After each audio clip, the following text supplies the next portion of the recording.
Jamais. Ok. Bonjour Thérèse. Bonjour Ange. Alors de quoi veux-tu que nous entretenions cet après-midi?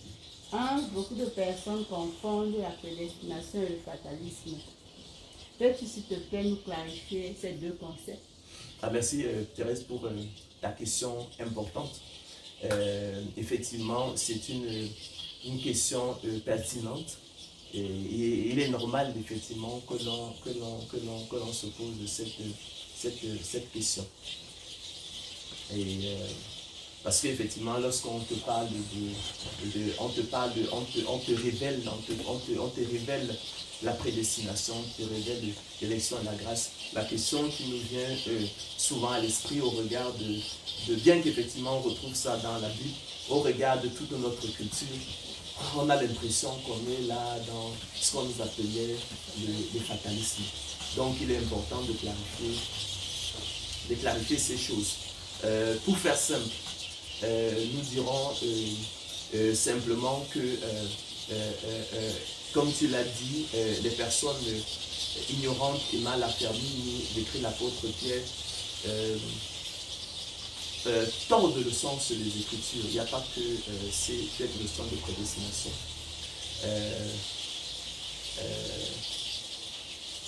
Pour leur propre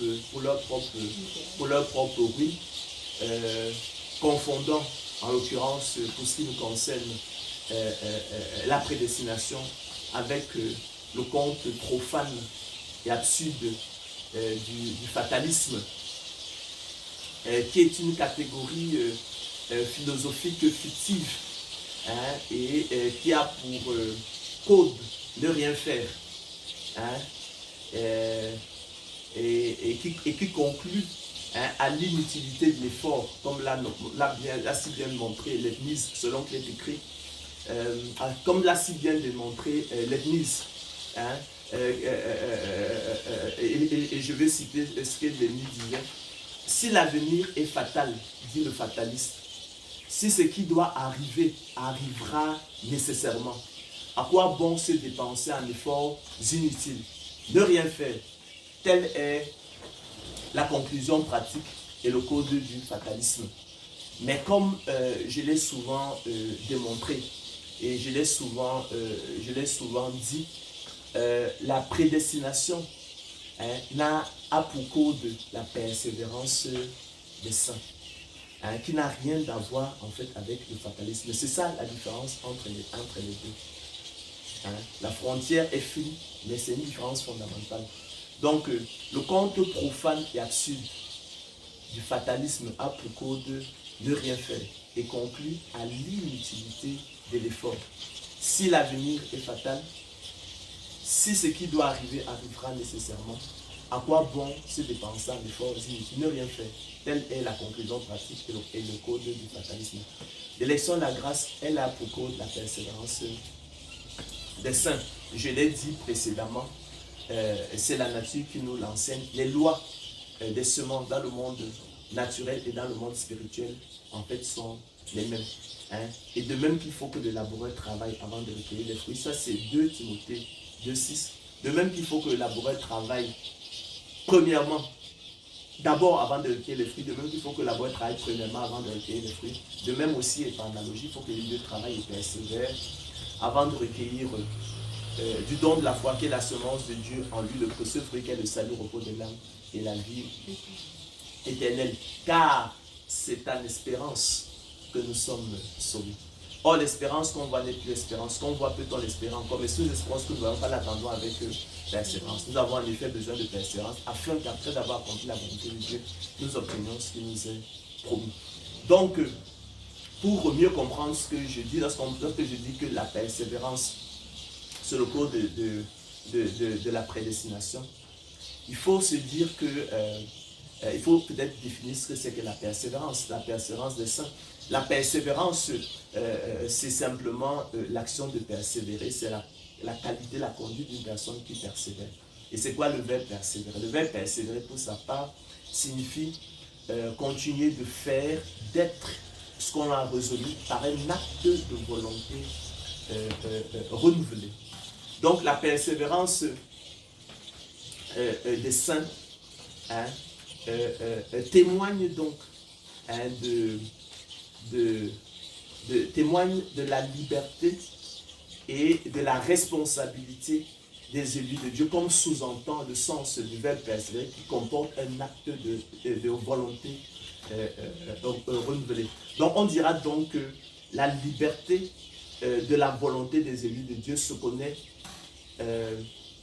sans preuve, par la seule expérience que nous en avons à travers la persévérance des saints qui au quotidien, comme l'apôtre Paul, soutiennent et combattent le bon combat de la foi pour saisir la vie éternelle à laquelle ils ont été appelés efficacement. Donc, lorsqu'on a compris donc la prédestination a pour cause la persévérance,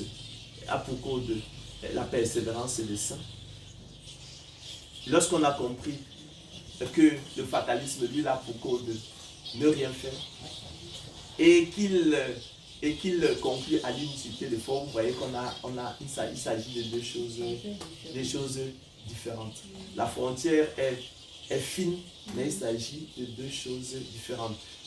Il ne faut jamais perdre de vue que le fatalisme, c'est une catégorie philosophique fictive. C'est un conte profane et absurde. D'accord? Ça n'a aucune réalité. La prédestination, par contre, elle a pour cause la persévérance des saints. Nous avons eu une fois la possibilité d'en donner la définition. Et peut-être pour être encore plus terre à terre, il faudrait... nous avions à l'époque dit que c'était... la prédestination, c'est le choix souverain et discrétionnaire de Dieu dans son amour et son appel efficace par le moyen du don de l'esprit et de la foi, de façon à équiper et outiller ses héritiers afin qu'ils puissent discerner, pour les rendre aptes et capables non seulement de discerner quelle est la volonté de Dieu, mais aussi de la faire de façon à accomplir l'esprit de la loi. Je ne dis pas la lettre de la loi, mais l'esprit de la loi. Peut-être de façon plus simple, on pourrait simplement dire que c'est le privilège du don de la foi des élus de Dieu. En fait, c'est ça, c'est le privilège du don de la foi des élus de Dieu. Tout le reste restant, ne changeant pas. Il faut retenir vraiment, c'est le privilège du don de la foi des élus de Dieu, tout simplement. Donc, le don de la foi que Dieu leur fait à eux, les équipes, les outils, pour les rendre aptes et capables, non seulement de discerner quelle est la volonté de Dieu, ce qui est bon, agréable, mais aussi de la faire efficacement. Donc, pendant que le monde endurcit son cœur, celui à qui, donc l'héritier de Dieu, l'élu de Dieu à qui Dieu a fait le don de la foi, lui, il n'endurcit pas son cœur. Il accueille la parole de Dieu avec joie et empressement. Donc, c'est l'effet, en fait, du don de la foi. C'est cela qu'on appelle aussi, en fait, la prédestination pour qu'il n'y ait plus de confusion. Merci. Et sans prédestination, je dis encore, personne ne serait sauvé. Merci. La prédestination qui n'est que l'élection, la prédestination qui n'est que la foi, la prédestination qui n'est que la justice de Dieu. Ce sont des notions équivalentes, interchangeables et substituables dans la Bible. C'est la même chose. Donc rien qu'il n'y ait pas de confusion, rien de commun avec le fatalisme qui est un conte profane et absurde. D'accord? Il a pour cause de ne rien faire. D'accord? Et conclut à l'inutilité de l'effort.